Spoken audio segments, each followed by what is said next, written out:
Mr. Grapewine's Christmas Dinner by Harrison S. Morris. My dear, said Mr. Grapewine over the dinner table about a fortnight before Christmas, how many days to Christmas? Mrs. Grapewine counted on her fingers, looked a little uncertain up toward the ceiling, and at last applied to the calendar on the wall behind her, exclaiming, when she had mentally calculated the time, "Week and 6 days comes on Thursday." True, said Mr. Grapewine as he fell to devouring the residuum of his meal, a very savory mixture which he swallowed with an amazing relish. There, said he, after the last sip of coffee, I believe I don't want another thing to eat till Christmas Day. Mrs. G., you have the art of concocting the most appetizing meals. I never seem to get enough of them. 2 a day, suggested Mrs. Grapewine in her sharp manner. No, Mrs. G., you are an experienced cateress, that I confess. But there is a delicacy in the thing which 2 such meals a day would utterly destroy. You misunderstand me? It is the expectancy, the snuffing up of the fumes beforehand, the very consciousness of your inability to cope with it, which makes such a meal delicious. Now, 2 a day would leave a man no chance to get properly hungry. That's the point.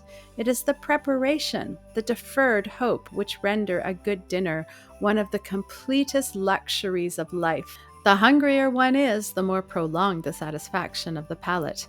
I don't think I have ever been hungry to the fullest extent of my capacity in my life. Trip across Sahara, interpolated Mrs. Grapewine. Yes, that would do, my dear, but I think we could accomplish it at home by artificial means. I think we could. Fasting would not do, because the appetite would at last grow unable to discriminate. Drugs would enfeeble it. I'll thank you for another cup of coffee, my dear. Ah, delicious cup of coffee. Drugs would enfeeble it. There is really no direct stimulant that I know of. But I think we could intensify the appetite by a little course of diplomacy. Let us eat frugally, sandwiches, crackers, and cheese, potted meats, for the next 2 weeks, and, if you please, cook us at each luncheon time, as a sort of stimulating accompaniment, some odorous dish, roast beef, stuffed leg of lamb, roast turkey, codfish, anything with an odor, which we shall smell but not taste of. Don't you see, madam? No. Don't you see that our stomachs will yearn for these strong delicacies and, going unsatisfied, will relish them the more when we can at last attack them? No! You have something to propose then, my dear. What is it? What have you to propose? Turkish bath. What a woman you are! A Turkish bath? How, Mrs. Grapewine, can a Turkish bath tickle a man's appetite? How can a Turkish empty stomach? Ah, now I begin to see. A Turkish bath on an empty stomach. Yes, very good. But perhaps if we try my plan and yours together, we should arrive at the ideal appetite. I think a Christmas feast composed of guests, each with such an appetite, would be nearly the greatest pleasure we can know. Well, madam, let us think of it. The bell? Yes, quite true.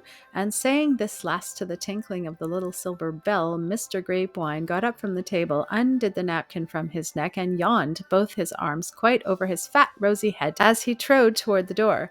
Mrs. Grapewine's step was like her conversation, sharp and decisive. She took her husband's arm in an angular manner and led him, still yawning, to the sofa in the library, where she set herself over against him, ready to hear his plans. Let us have a Christmas banquet, my dear. Mr. Grapewine steadily rubbed his eyes and yawned. Who? Said Mrs. Grapewine. Why, Totty and his wife, and Colonel Killiam, and Dr. Tuggle, and Lady, and old Mrs. Gildenfenny, and Mr. Grapewine snored. Who? Said Mrs. Grapewine somewhat loudly. And Pill. Who's Pill? Said she. Why, I mean your poor cousin Pillet. It would be a kindness to him, you know. Yes, said she. Will that be enough? Let me see. That is 7, 9 with us 2. Quite enough, said she. And so Mr. Grapewine, arousing himself, rose from the sofa, put on his hat and coat, and went out to his business. He was full of the idea. He talked about it to his clerks at the store. He looked into restaurant windows, humming a tune in the excess of his delight. He looked into bakers' windows and confectionery shop, and a whiff of frying bacon from a little blind court he passed almost set him dancing. Indeed, Mr. Grapewine was a man of juvenile impulse. In figure as well as in character, he seemed rather to have expanded into a larger sort of babyhood than to have left that stage of his life behind. His face was broad and rosy and whiskerless. His hands were round and well dimpled, and his body chubby to a degree. Once an idea got possession of him, he was its bondsman until another conquered it and enslaved him anew. But really, loving good cheer above everything else, his latest whim tickled him into laughter whenever it entered his mind. It was the happiest idea of his life.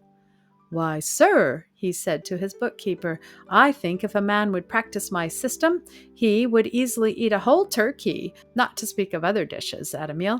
Magnificent idea, William. I wonder no one ever thought of it before. Wonderful." "A little bilious, sir," said William.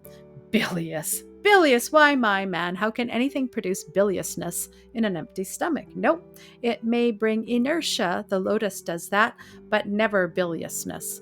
In the evening, Mr. Grapewine visited the Turkish Baths and learned all about them before he went home.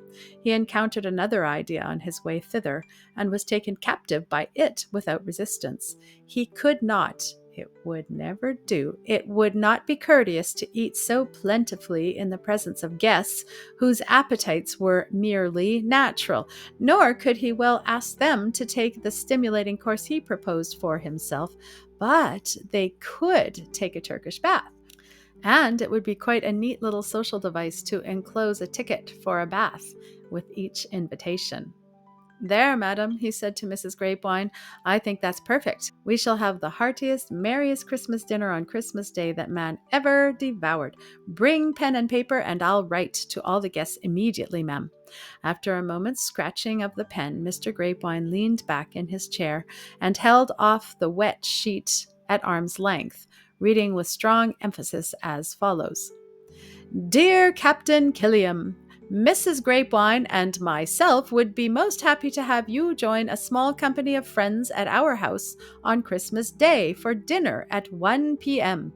The affair will be quite informal, and to add to the thorough enjoyment of it, I enclose a coupon for a Turkish bath, which please use on Christmas morning before the hour named. Yours sincerely, George Grapewine." By the next morning, Mr. Grapewine's invitations had found their way to the breakfast tables of all his expected guests. Mr. Pillett's breakfast table was composed of the top of a flat trunk, and to find its way there, the invitation went up 3 pairs of stairs. Mr. Pillett was a writer, and his income was by no means as great as his ability. He had often to point out a similar disparity in the lives of other writers, because this was his one way of accounting for his want of success.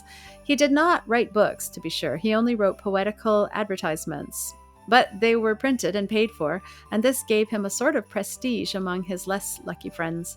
He was seedy, only moderately clean, and wholly unshaven, thus avoiding by one happy invitation both soap and the barber. Fierce he was to look at, with his rugged beard and eyebrows, and fierce in his resentment of the world's indifference. A Christmas invitation to the Grapewines made his eyes glisten with delight. A good dinner, guests to tell his tale to, and women, lovely women, who would sympathize with his unrequited hopes. He read on. "I enclose a ticket for a Turkish bath." "Great heavens!" he cried. "What can this mean?" He read the words again, and then read the coupon. "Insulted! Insulted by a man I have never befriended. He must apologize. I'll shake the words from his throat. I'll not eat another mouthful till I have his apology. Turkish bath, why?" And Mr. Pillett walked violently, gesticulating with the open note in his hand, up and down the creaking floor of his apartment. He did not finish his breakfast, but put on his hat, perhaps forgetting an overcoat, and hurried downstairs. Colonel Killiam took breakfast at the Furlough Club.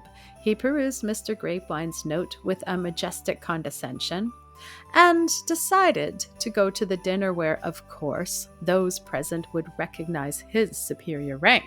Each sentence he read was sandwiched between 2 sips of chocolate, and he reached the latter clause only by slow degrees. When he got that far, the colonel started to his feet and sternly summoned the waiter. "Ask Major Fobbs to call at my table as soon as he can." The waiter obeyed, and Major Fobbs followed him back to the colonel's table. "Major," said the colonel, "will you please spell those words?" "Turkishbath, Turkish Bath," said the major. "Thank heaven I am still rational," said the colonel. "I feared reason was dethroned. Thank you, Major. Good day." And Colonel Killiam strode out of the room, rigid with indignation. Old Mrs. Gildenfenny received her invitation over a breakfast table that stood against her bedside. The note was handed in by an aged servant, who thereupon leaned over her mistress's shoulder and helped her to read it. Mrs. Gildenfenny was an energetic old lady, but she loved most of all things in the world her idle hour in bed of a morning with a smoking meal of hot cakes and coffee at her elbow. She disliked most of all things in the world to be robbed of this comfort, and she hated the being who committed such an offense with a vehemence which was her chief characteristic. The 2 old women read Mrs. Gildenfenny's note aloud in duet, with now and then a pleased comment. Mrs. Gildenfenny said she would wear her green silk, and gave directions as she read on about her shoes, her hair, her linen, and 20 articles of her toilet that came into her mind at the mention of dining out. "Lord a mercy," said Mrs. Gildenfenny, when she had read a little further, "Lord a mercy! If I'm not decent, why does he ask me? Why don't he say at once, 'Please wash yourself before you come'? And if you can't afford soap and water, here's a ticket. Susan, get me up, dress me right away. I must have this explained." "But your breakfast, ma'am," said Susan. "Eat, eat? With such a thing on my mind? No, I'll go at once to his house." And in a few moments, Mrs. Gildenfenny also went out. Mr. and Mrs. Totty were served with their invitation over a breakfast table, where meekness and humility were administered with the rolls and poured out with the weak cambric tea of the little ones. The meal was an impressive ceremony where discourses on duty and against excess of the palate were often the only relishes present. Mr. Totty would paint the miseries of the epicure, and Mrs. Totty those of the dyspeptic, in words of eloquence which made milk and sugar and water a liquid of priceless moral value, though they never succeeded in strengthening its nutritive effects.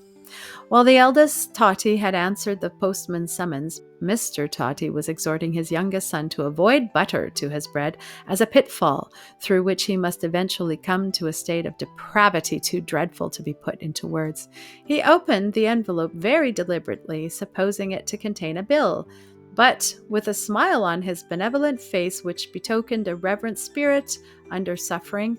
As he read the opening lines and went onward, the smile passed through the stages of surprise, gratification, appetite, eagerness, and then passed on to a look of doubt.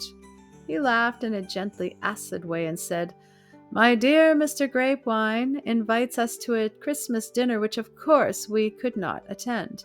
"Why not?" exclaimed Mrs. Totty eagerly. "Which it would do gross injury to our principles to attend," continued Mr. Totty, "and I will call on him with our refusal this morning myself." Mrs. Totty resignedly helped him on with his overcoat, and submitted to the mildly spoken decree which was law in the house of the Tottys. In a short time her husband went out with the invitation in his pocket and a look of unusual benevolence in his eyes.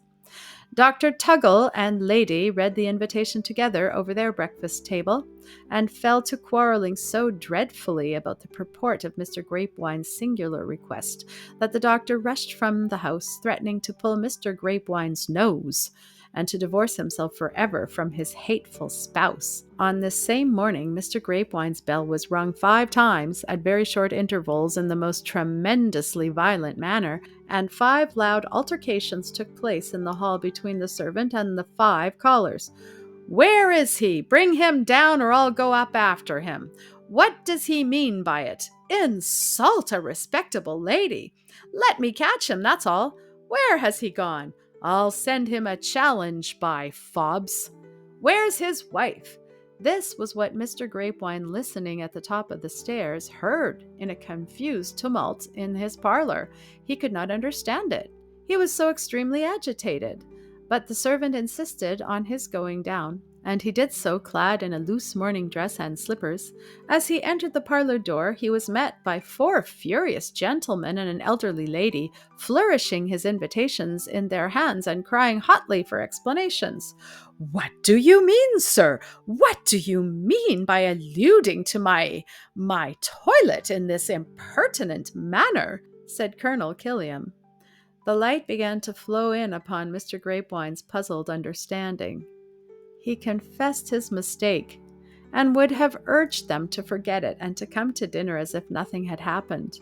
But before he could do so, he found himself alone in the room, with 5 notes of invitation on the floor at his feet, and nothing but the remembrance of one of his best ideas he had ever had in his life. The end.